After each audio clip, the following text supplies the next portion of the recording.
Hey everyone, Chef Jean-Paul Bourgeois here. Today I'm going to show you how to make chicken salad. Now, sounds boring, but chicken salad is my all-time favorite snack and go-to lunch, especially in between some crusty sourdough bread.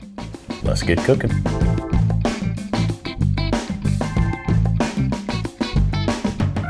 The only thing we're doing today is poaching chicken breast. Now, if you don't want to poach chicken breast, go ahead and buy you a rotisserie chicken from your grocery store. That works. If you have some leftover fried chicken, I mean, who has leftover fried chicken? Maybe you do. I never have leftover fried chicken. But if you do have leftover fried chicken, go ahead and pull that skin and crust off, and you can use that chicken for this salad. I'm going to poach this chicken. I like that it's nice and soft and still tender. It really goes great in making this chicken salad. But go ahead. If you're intimidated by poaching or doing this cooking method, go ahead and just go to your local grocery, grab a rotisserie chicken. Those work pretty good too. I got some water here. It's about halfway filled up. I'm gonna go ahead and kick that up on high. I'm gonna add, about a tablespoon of salt into that, another tablespoon of chili flake into that water. It won't ultimately be too spicy. That's really the only spice in this recipe. But it will carry a little bit through when it comes to poaching that chicken. I'm gonna add 3 bay leaves as well into that pot. We're just gonna give it a nice gentle stir just to get that salt dissolved and get that, that water up to a poaching temperature. So what we want to target this recipe. We don't want it boiling, don't want it simmering, we want it to be a nice poacher. It's about 150 to 180 degrees. If you have a thermometer or a thermopen or something you want to test that water, go ahead and do that. I'm not gonna do that, but you can if you would like. So that water's just gonna get warm. I'm just gonna wait till it gets warmed up enough, and then I'll drop my chicken in. Really the key is to not boil this chicken, to just slowly poach. Let it go slowly. That's gonna really help it retain all its moisture and internal juiciness in that chicken without like really overcooking and drying it. It's just a gentle poach. So our water is warmed up. I got my chicken breast here. This is just an organic, air-chilled chicken breast. I like to say this, especially when you're making simple recipes like this. Really want to focus. You always want to focus on getting the best ingredients possible. But when you're talking about recipes that have very simple techniques with minimal ingredients, the quality of your ingredients become even more important, almost as simple as that recipe gets, if that makes sense. So you really, especially for this recipe, you want to get a good chicken, wherever that is, whether it's your grocery store or the farmer's market, or you know somebody with a chicken coop. Make sure that chicken is good, it's been treated well, it's fresh, and it's going to pay dividends for you in the final product.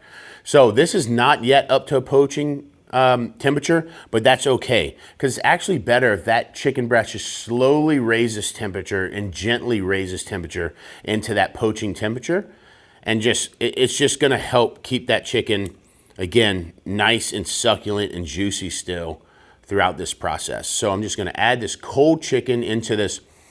It's pretty hot, but it's not quite up to a poach yet. Water, and I'm going to just watch that. I'm going to keep it on high. I'm going to let that get to that right temperature, and I'm going to turn it down to low until that chicken slowly cooks through to about 160 degrees. All right, so it didn't take long with this size chicken breast, and you want to really take a look at that.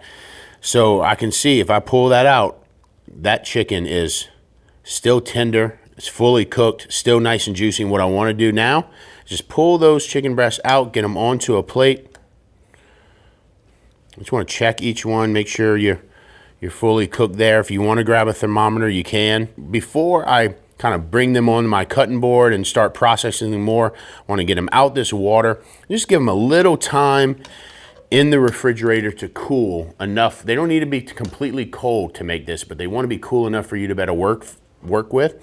And also, just like anything, when you're cooking steaks, right? You never just take it off the grill and slice it. You let it rest. And these want to rest as well. So I'm going to let them rest in the refrigerator and give them enough time to cool before I start dicing them up and make my chicken salad.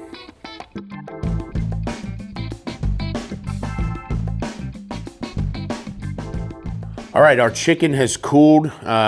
in the fridge, you can see it's still nice and juicy and succulent. That's just how we want it. I'm gonna take them all out, get them on the cutting board. I just want a simple dice to them. So we can just kind of run it down like that. So I'm gonna cut this in like medium to large dice because I'm thinking I want to eat this on some crusty sourdough or maybe just on some saltines. But if you're thinking like you want this for a party and you want this a little bit more minced and spreadable, then go ahead and cut this chicken down a little bit smaller. But for these purposes, I really like just kind of getting that dice like that. It's perfectly poached right there. I mean, cooked through, but still you can see all that moisture in there. That's what we want. We don't want dry chicken salad. Even though we're adding mayonnaise and some other ingredients, it doesn't mean you should just let the chicken just cook in that liquid forever and get nice and tight and dry. We want it to be kind of succulent and soft and really have a good mouthfeel to it. I'm going to add that chicken right into the bowl here. Wipe down. And then from here, it's just as simple as adding the rest of your ingredients. Now you can see I have some blue plate mayo here, and we don't have that measured out per se for this recipe because it really matters. Like some people want their chicken salad a little bit more mayonnaise-y. Some want it just to bind these ingredients together. I'm kind of somewhere right in the middle. Now I'm gonna add some of this celery. Some people like more celery than others. I tend to add, a little bit less than maybe what some of the recipes might call for. And again, I'm also thinking about my guest here. Who's eating this? Like if we're at a party and we're socializing, probably not gonna add a whole bunch of onion to this recipe because maybe I'm thinking about like these people don't want onion breath on them, or maybe it's not gonna go great for their cocktails or beers or whatever. So I'm just thinking about who I'm feeding. And really it's a really good lesson for anybody who's cooking anything for anyone. Know who you're feeding. Know who your guests are. It's kind of the kiss of death for chefs and restaurants around the country. It's like you really should know who you're feeding. And so I kind of think about that even when I'm preparing simple dishes like this, whether it be for a dinner party of 8 people or 500 people, is really like know who your guests are. I think the raisins in the chicken salad are really nice. It's a great contrast, not just in texture, but in flavor. That sweet against the earthiness of the onion and celery and that gentle poached chicken is really nice. And the same goes for the peanut. Again, a contrast of texture and flavor. Got a big crisp, big crunch, and it's got a nice salt bite that folds into this recipe really nice. So I'm gonna add all of that. And before I add in my mayonnaise, I'm gonna hit it with just a touch of salt, some black pepper. I like a lot of black pepper in my chicken salad. I just like black pepper in general, so I'll go pretty heavy here. And then I'm gonna add some blue plate mayo. Whoa, perfect. So spoon, I'm gonna add, enough to bind at first. I'm gonna just give it a mix. I'm gonna see where it goes. Right? If I feel like I need more mayonnaise, I'm gonna add more mayonnaise. I'm already feeling like it needs more mayonnaise, but let me just get that mixed up a little bit before I make those decisions. More mayonnaise. And if you wanna use dark meat in here as well, you can do that. Chicken breasts tend to give you more cubes and more like individual pieces of chicken, where the dark meat might break apart and shred a little bit more. I certainly love chicken salad like that. In fact, I was probably a really common recipe used back in the day for chicken thighs and legs, or even just different parts of the chicken to use to make into chicken salad. Thigh meat is good. It's just going to give you a different texture, where the breast is going to give you just this more robust, chunky thing. And again, I'm thinking about this chicken salad right now, eating it on a piece of like crusty sourdough bread. This is the kind of chicken salad that makes really great sandwiches, in my opinion. It's got substance, it's got bite, it's got something for you to sink your teeth down into. All right, we've minimally seasoned this right now, but I've got a lot of great ingredients here. The soft poached chicken, the salty peanut, the crunchy onion and celery, the sweetness and chew of the raisin. There's a lot of good things going on here, but you still got to taste We still got to make sure that all those things are coming together, and I'm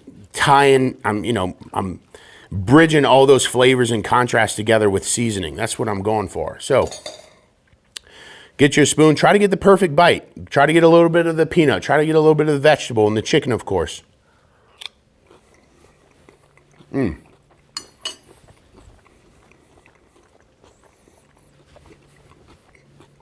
It's really coming together. I don't know quite what I want yet. I know I need a little more salt. I know I need more black pepper. I think I'm going to give it a little bit of this jalapeno hot sauce from Slappy Mama, just to give some background heat, a little more vinegar, punch it up a little bit, and I'm going to give it a stir. What y'all think I'm going to do after I finish stirring this? Anyone? I'm going to taste it again. I'm going to make sure that when I taste it, is it salty enough? Is it spicy enough? Does it need some granulated garlic? Does it need some white sugar? I don't know, but you got to taste it to know. And I'm not just going to add the seasonings and serve it blindly. I want to taste it again. Again, trying to look for that perfect bite.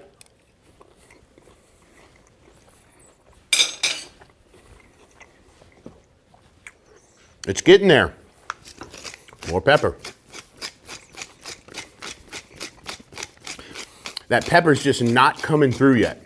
And that's where I want it to come through, and it's going to take a little bit to do that. More salt. Another little dash of that jalapeno hot sauce. Maybe just like touch more mayonnaise. Just a little bit. Give it some more binding. That Blue Plate really does have a great creamy tang to it. So obviously it's binding these ingredients together, but it's certainly adding its own flavors to the dish as well. And that's what we're looking for. We wouldn't want to use mayonnaise that we don't like on its own for this recipe, right? We want to if you like mayonnaise just on a sandwich, that's the same kind of mayonnaise you want to use in this chicken salad recipe. You often hear in recipes like with using wine, right? You'll hear people say you don't want to use a wine that you wouldn't drink out of a glass, right? You don't just pour any wine into your recipe. You want one that you actually drink and consume on its own to use for your recipes. And the same with all these other ingredients. I wouldn't use a mayonnaise I didn't like for this recipe just because it's a binder. I want to use a mayonnaise that I like for it, right? All right, mix that up. Let's taste it again. Maybe I'll get it this time. Looking for the perfect bite. We're so close. Just doesn't feel there yet. We're so close. More salt. More black pepper. I'm going to hit it with a little bit of the Slap white pepper blend just to kind of punch those spices up a little bit. Hopefully get me across that finish line when it comes to the seasoning. It's certainly looking good. And I tell you what, this is a great recipe, by the way. You make this today, day later, it's better. The day after that, it's even better. It's going to get better in time as these ingredients get mixed together, stored together, and then consumed 12 to 24 hours after. Just like a good gumbo, it's better the next day. All right, trying it again. Looking for the perfect bite.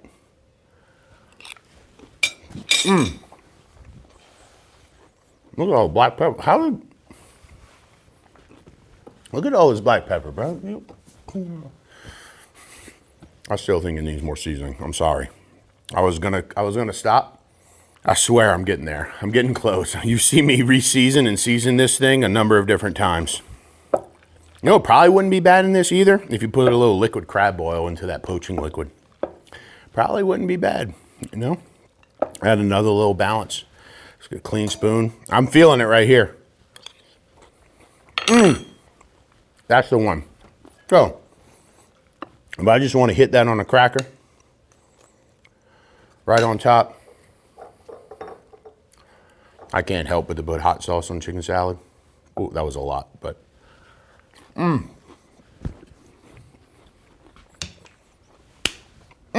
Hey.